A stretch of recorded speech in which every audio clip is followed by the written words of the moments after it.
Y'all were right. I should have read Birds of Shangri-La much earlier. Do you ever sit down and read something and you're like, wow, that was a masterpiece and I can never read it again for the first time?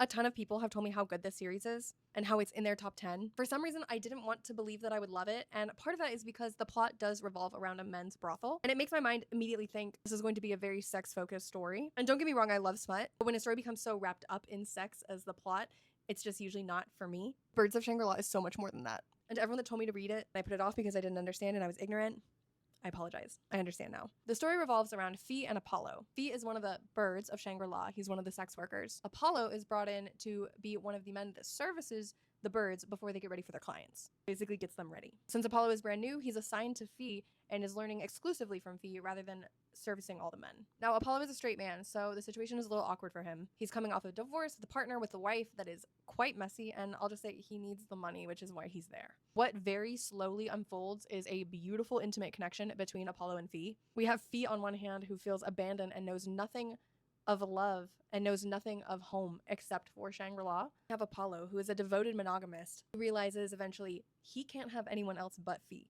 Now, there are rules to Shangri-La, and one of the biggest rules is that you cannot fall in love. But here we are. Now I totally understand why everyone is just begging for volume 4, because where this leaves off, talk about a cliffhanger. There's a slight bit of optimism, but that optimism is in the face of Apollo and Fee having to face reality that their entire world around them might fall apart. It's quite possibly one of the most brilliant cliffhangers I've ever read. 10 out of 10, a ton of notes, all positive. I loved it.